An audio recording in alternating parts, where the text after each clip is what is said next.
So once we've based the model, sorry, and then we've sprayed it black just to seal in, obviously, all that base material as well. So it's a double thing, really. You are undercoating the model and sealing all that in. What we're going to do is now go around the model and check every armour panel and just paint this with, what's the colour? Mephiston red, yeah, I think there. So yeah, Mephiston red. I've chosen Mephiston red because it is a lighter colour than khorne red, which you would normally go for when you're doing khorne. Makes sense, it's in the name. But I wanted just a lighter red, more punchier, brighter red, and I think Mephiston red is the colour to go with there. So yeah, just take your time, go around and paint all the armour panels with this colour.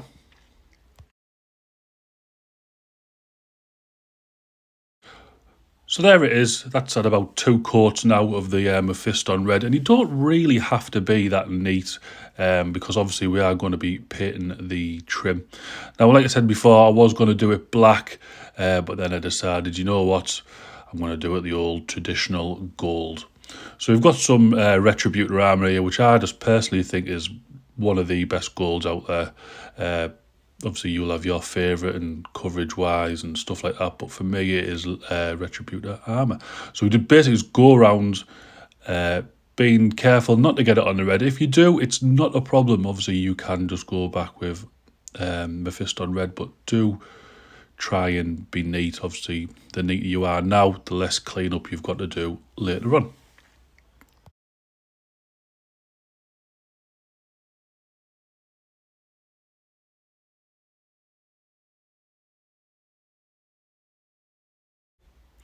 So that did take quite a while. I don't know why, but yeah. So now what we do, we get some lead belcher and we're just going to be painting up all the metallic silver parts. So that's the axe, the weird, I don't even know what it is, the weird stabby thing that's in his other hand there, which looks really nasty. You would not want to get punched with that. But yeah, and some chainmail bits as well that he's got all over his body.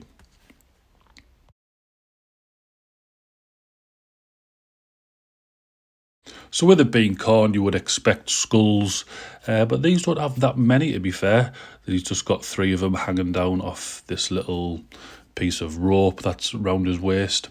So we just base coat them with some Rakarth flesh. Now you might wonder why all these colours are so bright. So basically going to just wash this full thing with some Agrax Shade. Now that's going to darken everything down basically. Look at that, here's some footage of me applying Agrax Shade to the full model.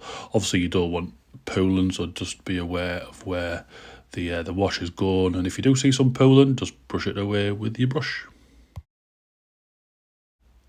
So this is what the model looks like after it's been washed and it's dried. Now this is my personal favourite part, reapplying some colours, layering up and doing all that type of stuff. So what we're doing here is just going back to Mephiston red, and we're just painting, pretty much just painting all the red again, but leaving that Agrax shade in the recesses. Try to get a nice coat here, so maybe another 2, well, maybe even 1 or 2, just thin coats of that Mephiston red all around the red, just so you get a nice smooth coat basically. So what we're going to do now is highlight this gold, and I've probably gone about this the wrong way, but it does work. Just be careful when you do it that you don't get it on the red. If you do, it's not a problem. You can go back over the red, but we're going to just dry brush some silver, some lead belcher, just over all the gold parts. So use a small dry brush if you can, or the smallest brush that you've got.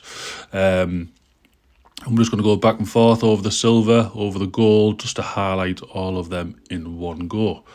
Now, obviously, the trim and that is raised, so luckily or hopefully it doesn't catch on the red.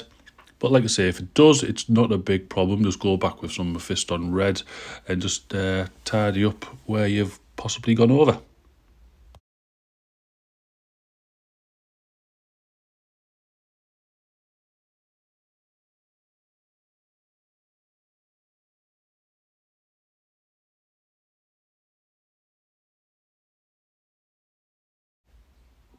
So now we're going to get on to highlighting the red armour, which is obviously a focal point of the model. So we've got some Wild Rider Red, that's very hard for me to say, and we've thinned that down quite a lot, just so it's almost just above wash consistency.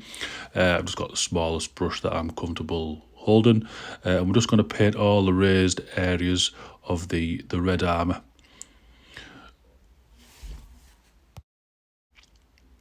And then just to make that red pop even more, we've just got a little bit of, what is it, Jacaro orange, I think it's called.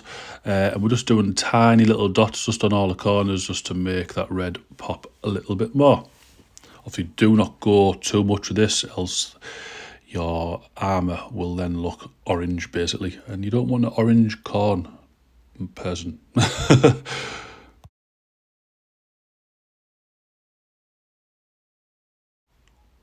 So next up, we're just going to highlight these skulls here. So we've just got some more Rakarth flesh, and we're just going to tap in just across the foreheads and like all the pronounced bits, so around the eye sockets, across the teeth and stuff like that.